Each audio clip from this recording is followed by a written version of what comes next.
कहते हैं prior notice भेजिए, इंटीमेशन लेटर बनवाइए, लेकिन मैं कहता हूं कि पुराने से पुराने वीडियो ढूंढ के देख लीजिए कि सबसे पहले advocate Narendra Joshi YouTube channel पर ही आपको ये सजेशन मिलेगा कि आपको प्रायर नोटिस भेजना चाहिए। लेकिन प्रायर नोटिस को लेकर कई लोग जो प्रायर नोटिस भेज चुके हैं उनके मन में भी प्रायर नोटिस को लेकर और इंटीमेशन लेटर को लेकर बहुत सारे कंफ्यूजन है।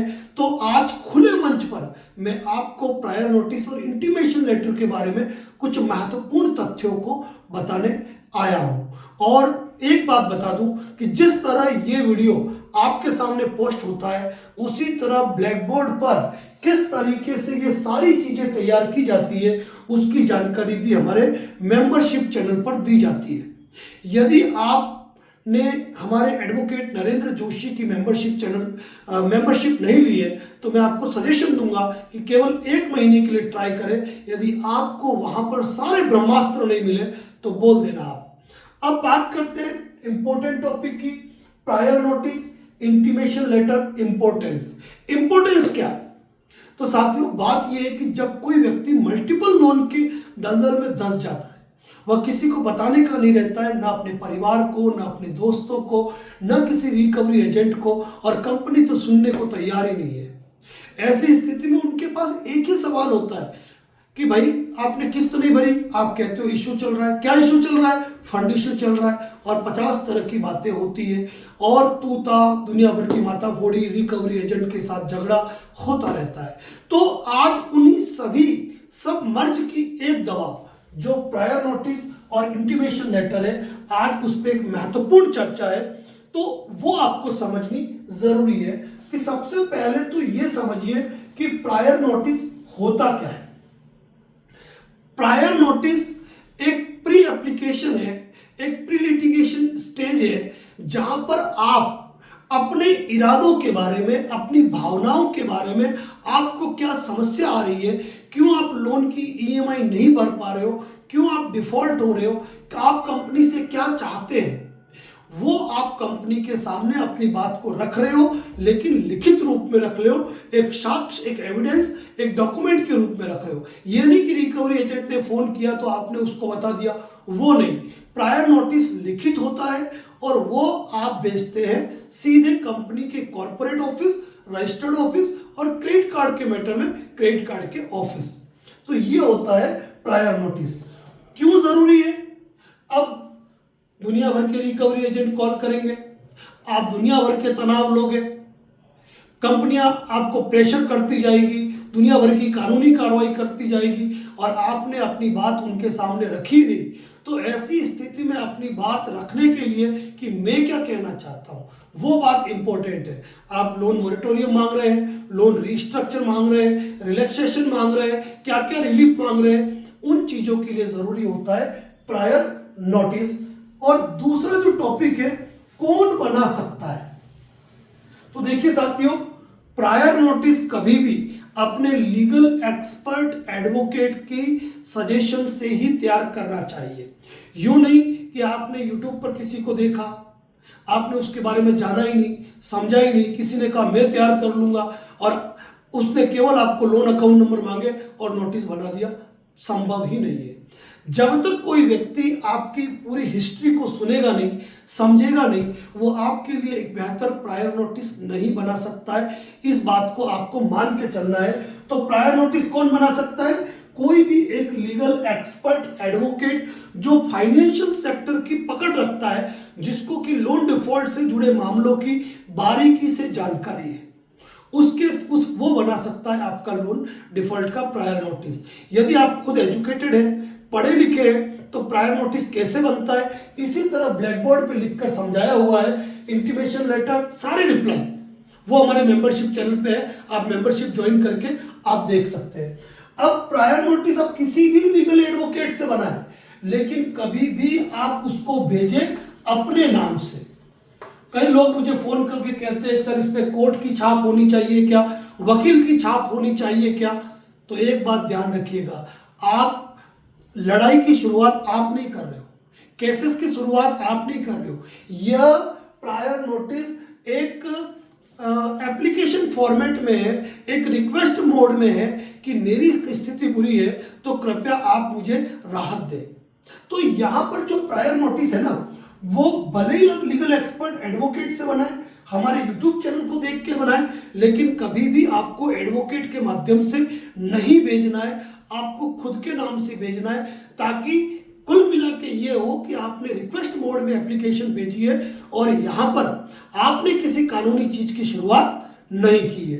किसी एडवोकेट की सील, कोई सिग्नेचर, कोई स्टाम्प जरूरी नहीं है। एक सिंपल पेपर पे अगर आप टाइप नहीं भी करवाते हो ना, आप पेन से लिखकर उस पर साइन करके आप फोटोकॉपी करा के भी 2-3 जगह पे भेज सकते हो। टाइप करवाना तक भी जरूरी नहीं है अगर आपकी हैंडराइटिंग अच्छी है तो। किस नाम से भेजना है? अगर आपका फर्म के नाम से अकाउंट है तो आपको फर्म के नाम से भेजना है, आपके खुद के नाम से अकाउंट है तो खुद के नाम से भेजना है। यहां पर एक बात आपको ध्यान रखने की जरूरत है कि मेरे एक साथी ने, मैं ध्यान रखना, मैं कभी किसी को क्लाइंट नहीं कहता हूं, साथी कहता हूं, सब्सक्राइबर भी नहीं कहता हूं, आप हमारे साथी हैं। हमारे एक साथी ने ये पूछा कि सर हमको ये बात बताइए कि क्या एडवोकेट के लेटर हेड पर भेजने से कोई दबाव बनता है? तो मैं आपको कह दूं कि आपको भी कितने फर्जी नोटिस एडवोकेट के नाम से आते हैं, मेल पे आते हैं, आर्बिट्रेटर के नाम पे कितने कितने नोटिस आते हैं, 4-4 नोटिस आते हैं, 5-5 नोटिस आते हैं। आप उनका जवाब देते हो अपने चैनल पे देख के हमारे। तो दबाव वाली कोई बात नहीं है, आपका मैटर पढ़ते ही समझ में आ जाता है कि ये मैटर तो किसी वकील के थ्रू ही बनाया गया है, बंदे ने खुद का दिमाग नहीं लगाया है। मतलब आपके कंटेंट में दम होना चाहिए, आपके लैंग्वेज में दम होना चाहिए। किसी एडवोकेट के लेटर हेड पे ये नहीं होता है। दूसरी बात ये है कि ये कैसे भेजा जाता है, तो इसको कभी भी मेल मत खेलना। इसको रजिस्टर्ड एड्रेस से कंपनी के कॉर्पोरेट ऑफिस और कंपनी के रजिस्टर्ड एड्रेस पे भेजा जाता है। इस बात को आप अच्छे से दिमाग में बैठा लीजिए। दूसरी बात मैं ये कहूंगा कि यदि आप किसी, मान लीजिए आपको हमारी बात समझ में नहीं आई और आपको ये लगता है कि सर हम एडवोकेट के नाम से ही भेजना चाहते हैं, और आप किसी एडवोकेट के नाम से भेज भी रहे ना, तो मैं एक बहुत बड़ी बात कहूंगा, यदि आप एडवोकेट के नाम से भेज रहे हैं तो नोटिस की ओरिजिनल कॉपी, ओरिजिनल डाक रसीद और ओरिजिनल डिलीवरी रिपोर्ट हाथों हाथ ले लीजिए। बाद में ऐसा ना हो कि आप उनको फोन करें और वो आपके फोन भी नहीं उठाएं। ऐसी समस्या आती है। इसीलिए मैं कह रहा हूं कि कोई भी डॉक्यूमेंट यदि भेजते हो ना, तो आपको ये ध्यान रखना चाहिए कि कभी भी आपको जो प्रायर नोटिस होता है उसकी डाक रसीद और डिलीवरी रिपोर्ट आपके अपने पास में ही होनी चाहिए। दूसरी बात ये कि प्रायर नोटिस जो है ना, मैं यहीं पे बीच में वापस अपनी बात को ले रहा हूं कि आपको किसी एडवोकेट के थ्रू क्यों नहीं भेजना चाहिए। कारण बता रहा हूं। उसका कारण ये है कि जब भी आप आर्बिट्रेशन का रिप्लाई दोगे, जब भी आप सेक्शन 138 का रिप्लाई दोगे, जब भी आप सेक्शन 25 का रिप्लाई दोगे, जब भी आप किसी डिमांड नोटिस का रिप्लाई दोगे, जब भी आप किसी लोन रिकॉल का नोटिस का जवाब दोगे, जब भी आप किसी सिविल सूट के मैटर में रिप्लाई दोगे, तो वहां पर खुले रूप से ये लिखा जाता है कि मेरे द्वारा एक अनुरोध नोटिस या मेरे द्वारा एक प्रायर नोटिस इनको दिया गया। तो वहां पर जो एविडेंस होता है ना, अगर कभी एविडेंस की जरूरत पड़ी, कभी साक्ष्य की जरूरत पड़ी, तो आपके जो एविडेंस है, आपका जो गवाह है, वो आप खुद हो। मान लीजिए कि आप दिल्ली में बैठे हैं और आपने मेरे ही नाम से कोई लीगल नोटिस बनवाया और मेरे ही नाम से भेज दिया। मान लीजिए कल लिटिगेशन बढ़ता है और किसी लिटिगेशन में सामने वाली पार्टी जो है वो मुझे 311 का प्रार्थना पत्र पेश होता है, इसमें गवाह को रिकॉल करने की एप्लीकेशन लगती है। तो गवाह को कॉल करने की एप्लीकेशन लगती है, जो चाहे साक्ष्य प्रतिरक्षा में हो या फिर जो उनके सामने वाले एडवोकेट है वो गवाह को बुलाना चाहे। तो ऐसी स्थिति में वो कहते हैं कि भाई बंदा जो है वो दिल्ली का है। अब इसने उदयपुर के वकील साहब के थ्रू नोटिस कैसे भिजवा दिया? ये बात गले पच नहीं रही है। अब पच नहीं रही है तो क्या करो कि गवाह को बुलाओ। अब गवाह को बुलाने के लिए सीधी सी बात है कि अगर मुझे कॉल किया जाता है और मैं आता हूं तो मेरे आने जाने की फ्लाइट का खर्चा, मेरे रहने के खर्चा, ये सारी व्यवस्था उस व्यक्ति पर आ जाती है। अब यहां पर यदि आपने खुद ने नोटिस भेजा है तो कभी आपके सामने ये स्थिति नहीं आती है, इस चीज को ध्यान रखिए।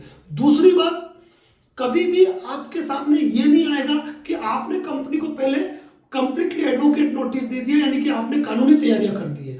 आपने केवल जो नोटिस भेजा है वो एक प्रीलिटिगेशन नोटिस है, इस चीज को आपको ध्यान रखना है। दूसरी चीज सबसे महत्वपूर्ण है, चाहे आर्बिट्रेशन का रिप्लाई दो, चाहे सेक्शन 25 का रिप्लाई दो, चाहे 138 एनआई एक्ट का रिप्लाई दो, चाहे मैं महत्वपूर्ण बात बता रहा हूं 138 एनआई एक्ट हो या फिर सेक्शन 25, यहां पे गवाहों को कॉल किया ही जाता है और जरूरत पड़ी तो बुलाया भी जाता है। ऐसी स्थिति में जब एडवोकेट आपका आने से इनकार कर दे तो फिर आपके पास क्या रास्ता बचेगा। तो ऐसी स्थिति में कभी भी आपको जो नोटिस भेजना है ना, कभी भी वो अपने नाम से ही भेजे, ये मेरी सबसे बड़ी सलाह है जो खुले प्लेटफॉर्म पे मैं आपको दे रहा हूं। भेजना कैसे, तो इस चीज को आप अच्छी तरीके से याद कर लीजिए कि नोटिस भेजना है आपको रजिस्टर्ड पोस्ट से, कॉर्पोरेट ऑफिस, हेड ऑफिस, जितने भी ऑफिस है उन ऑफिसों को भेज के उसकी डाक रसीद संभाल के रखनी है, जो नोटिस भेजा उसकी एक कॉपी संभाल के रखनी है और उसके बाद 10-15 दिन बाद उसकी डिलीवरी रिपोर्ट आपको निकाल देनी है। और इसके बाद जो अगली चीज आती है ना, क्या राहत मांगी जा सकती है, तो हम ये राहत तो मांग नहीं सकते, मैं पैसा भरूंगा नहीं। आप लोन मोरेटोरियम मांग सकते हैं, लोन रीस्ट्रक्चर मांग सकते हैं, आप ब्याज पेनल्टी में वेवर मांग सकते हैं, आप कुछ एडिशनल डिमांड कर सकते हैं जो एडिशनल डिमांड आप चाहते हो। और सबसे बड़ी चीज कि यदि आपने, चलो वो लाभ में बताऊंगा मैं आपको, तो राहत क्या मांगी जा सकती है, ये राहत मांगी जा सकती है। अब साथियों, प्रायर नोटिस के लिए जरूरी नहीं है कि आप 50 लोगों से राय लो। प्रायर नोटिस कैसे बनता है वो अगर जानकारी चाहिए तो आप मेंबरशिप चैनल पे चर्चा कर सकते हो, देख सकते हो, या कॉल बुकिंग के दौरान हमसे बात कर सकते हैं। लेकिन अब बात ये होगी कि प्रायर नोटिस का लाभ क्या है। भाई लाभ क्या है, सबसे पहले तो लाभ में जानकारी रख लीजिए, प्री लिटिगेशन है ये, यानी कि कोई भी कार्रवाई करने से पहले, जैसे आपने देखा होगा कोर्ट आपको नोटिस भेजती है, प्री कॉग्निजेंस नोटिस, कि भाई इस केस को हम दर्ज कर लेंगे, लेकिन उससे पहले आपकी कोई आपत्ति है ना तो हमको बता दीजिए, हम सुन लेंगे आपकी आपत्ति, और आपकी आपत्ति जायज होगी ना तो हम केस को ही खारिज कर देंगे। तो ये जो आपका नोटिस है वो प्री लिटिगेशन नोटिस होता है, यानी कि प्री लिटिगेशन का मतलब ये हो गया कि भविष्य में आपके खिलाफ जितनी भी कार्रवाई होती है उसमें ये बचाव का काम करता है। जैसे अगर आपको सेक्शन 25 का नोटिस आया ईएमआई बाउंस का, तो यहां पर भी आपके नोटिस की पहली कलम में ये चीज लिखी होगी कि मैंने इस तारीख को ये प्रायर नोटिस दिया था और मैंने क्या राहत मांगी थी, कंपनी ने मेरे नोटिस का कानूनी रूप से उत्तर नहीं दिया, तो एक बचाव का महत्वपूर्ण आपका यह आधार है। इसी रूप में सेक्शन 138, भाई आपने जो चेक दे रखे हैं सिक्योरिटी पे थे, अगर आपके पास चेक नंबर है और आपने प्रायर नोटिस में डाल दिए तो कंपनी कभी भी ये नहीं कह सकेगी कि मैंने इनको जो हमारी राशि बकाया थी वो जमा कराने के लिए कहा तो ये आके हमको ये चेक देके गए, क्योंकि प्रायर नोटिस आपका पहले ही जा चुका है। उसके बाद आर्बिट्रेशन। अब आर्बिट्रेशन क्यों होता है? आर्बिट्रेशन होता है क्योंकि आर्बिट्रेशन का क्लोज होता है। अब उस आर्बिट्रेशन के क्लोज में कभी कभी क्या करती है कंपनियां कि आर्बिट्रेशन की कार्रवाई जो है वो चेन्नई में की जाएगी, वो मुंबई में की जाएगी, और हम लोग उस बात को मान लेते नहीं, कंपनी ने हमारे साइन करा है।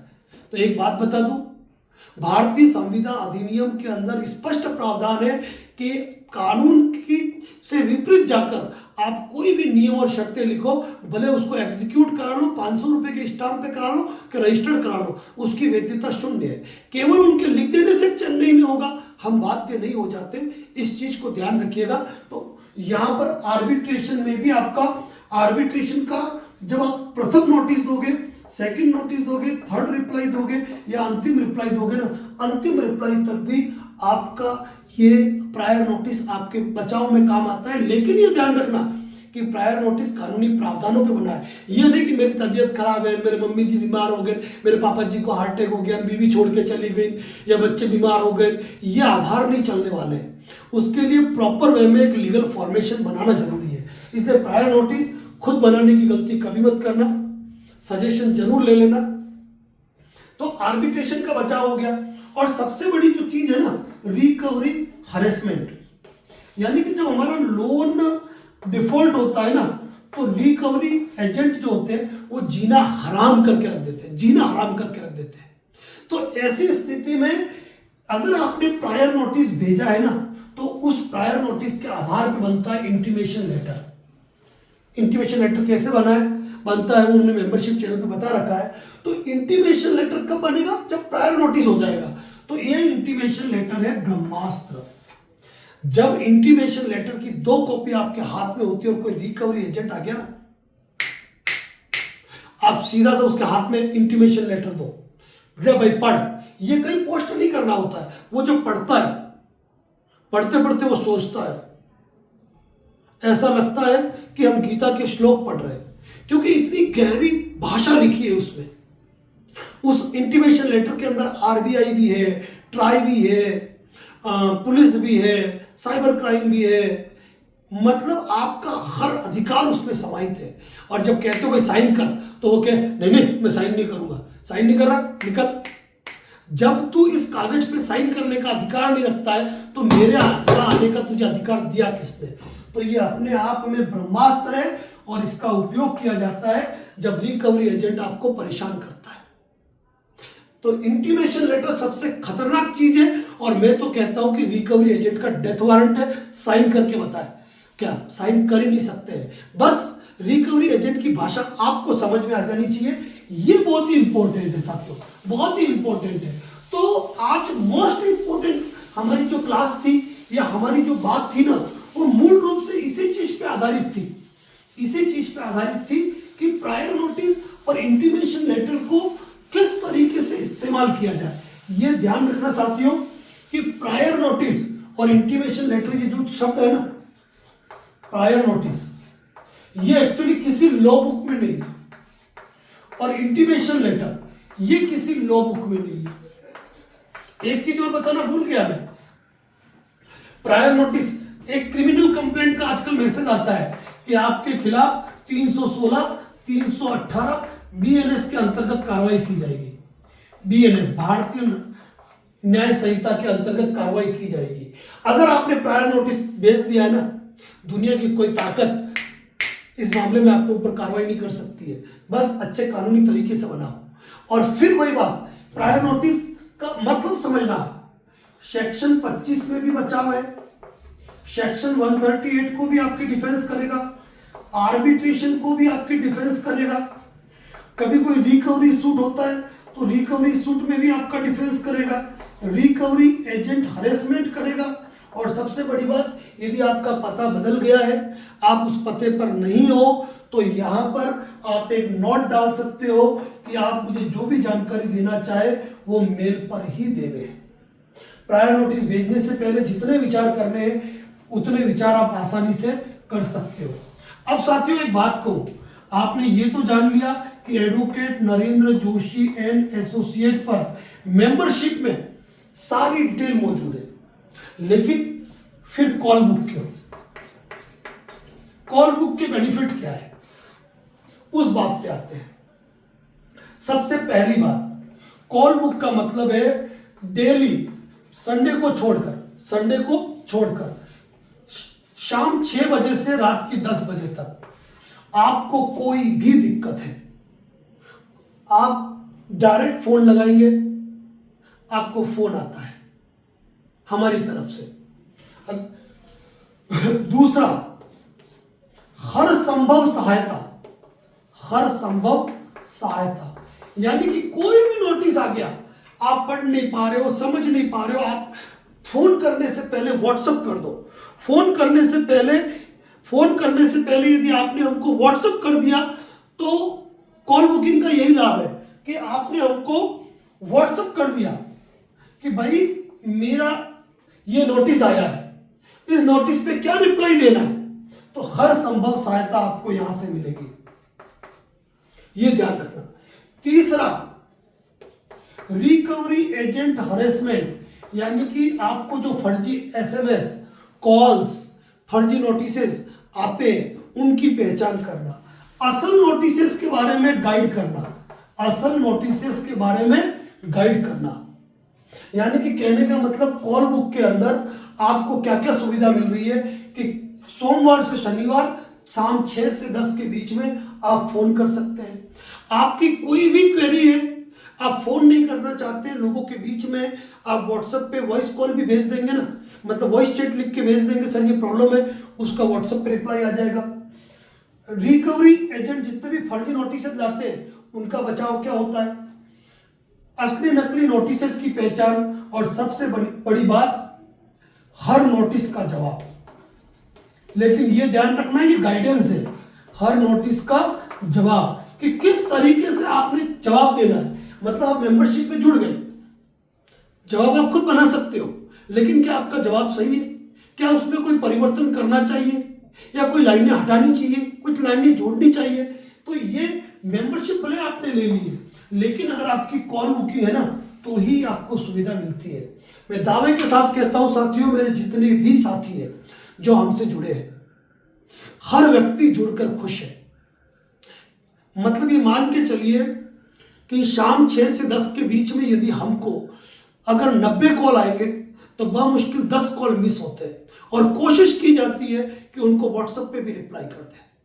यानी कि जो आप कहते हैं ना 24/7 असिस्टेंट, वो तो हमारा नहीं है, लेकिन इस 4 घंटे का असिस्टेंट ऐसा है कि आपको सारे तनावों से मुक्त कर देगा। खैर हमारे मेवाड़ में तो कहा जाता है कि माही एड़ो पूत जड़ जेड़ो राणा प्रताप, नाही रहे तू बांझड़ी मती गवाने नूर। कहना का मतलब एक व्यक्ति आपके पास ऐसा होना चाहिए कि आपकी सभी समस्याओं का समाधान करे। हम नहीं कहते हमारी कॉल बुक कराइए, हम नहीं कहते कि हमसे बात कीजिए, लेकिन मैं ये कहता हूं कि यदि आपको लगता है कि आप मल्टीपल लोन के शिकार में हैं तो फिर आपको कॉल बुकिंग सेवा का लाभ तो लेना ही चाहिए। साथ ही आपको चैनल की मेंबरशिप लेनी चाहिए। चैनल की मेंबरशिप क्यों लेनी चाहिए, अब उसके बारे में भी मैं आपको बता देता हूं, क्योंकि कॉल बुकिंग पे तो चलो हम आपको गाइड कर ही देंगे, लेकिन चक्कर यूं है साथियों, आज की तारीख में मैंने एक चीज देखी है कि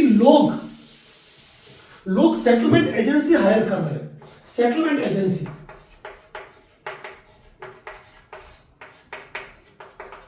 जो हर माह एक फीस लेती है, हर माह फीस लेती है, जो फीस लोगों की कर्ज के आधार पर 5,000 से लेके 50,000 रुपए तक होती है।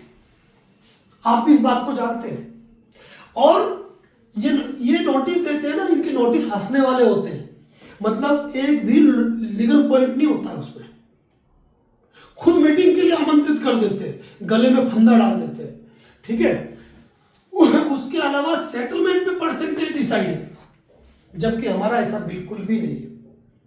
आपने एक बार कॉल बुक करवा दी और कॉल बुक करवाने के साथ आप चले गए यूट्यूब पर, और यूट्यूब पर जाने के बाद आपने ज्वाइन बटन क्लिक कर दिया।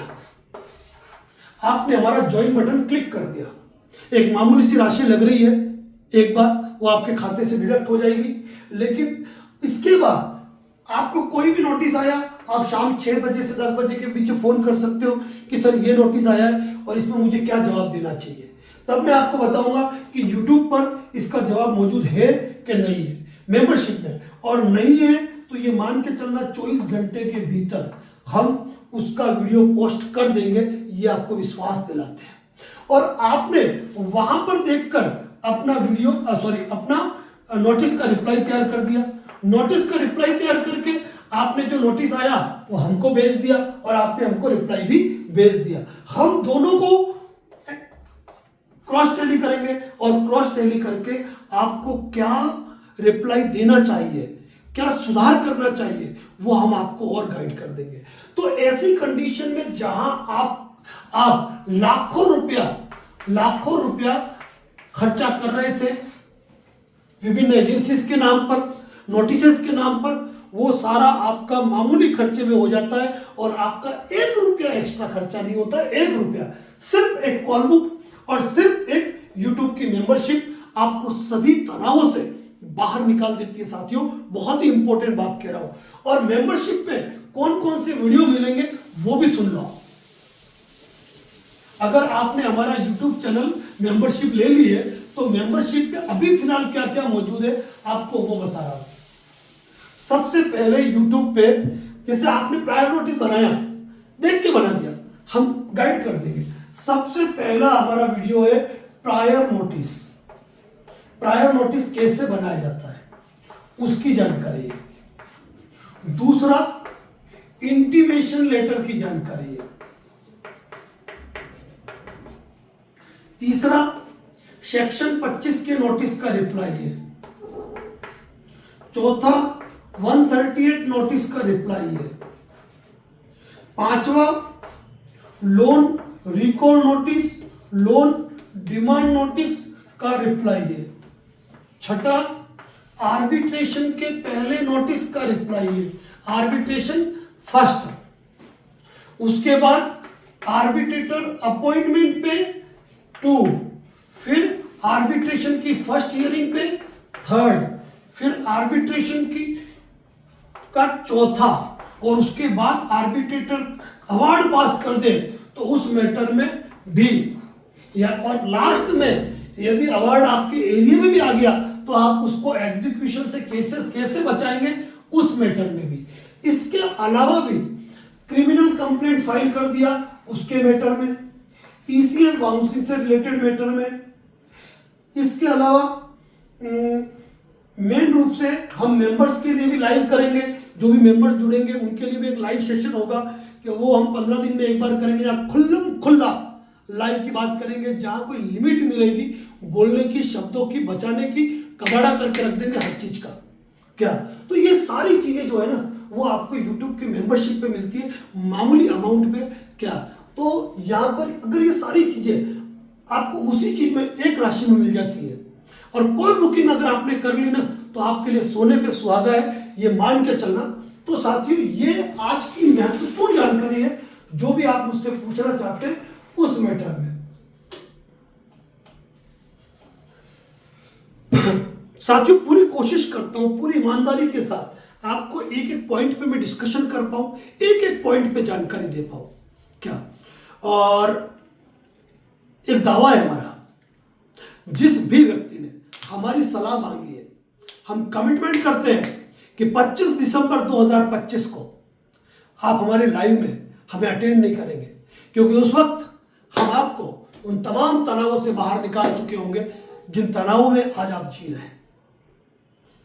तो उम्मीद करता हूं कि आज का ये टॉपिक, आज प्रायर नोटिस, इंटीमेशन लेटर, उसकी महत्ता, मेंबरशिप, कॉल बुकिंग, जिन मुद्दों पर चर्चा की है वो आपको बहुत ही शानदार लगी होगी। थैंक यू सो मच, बने रहिए इसी प्रकार के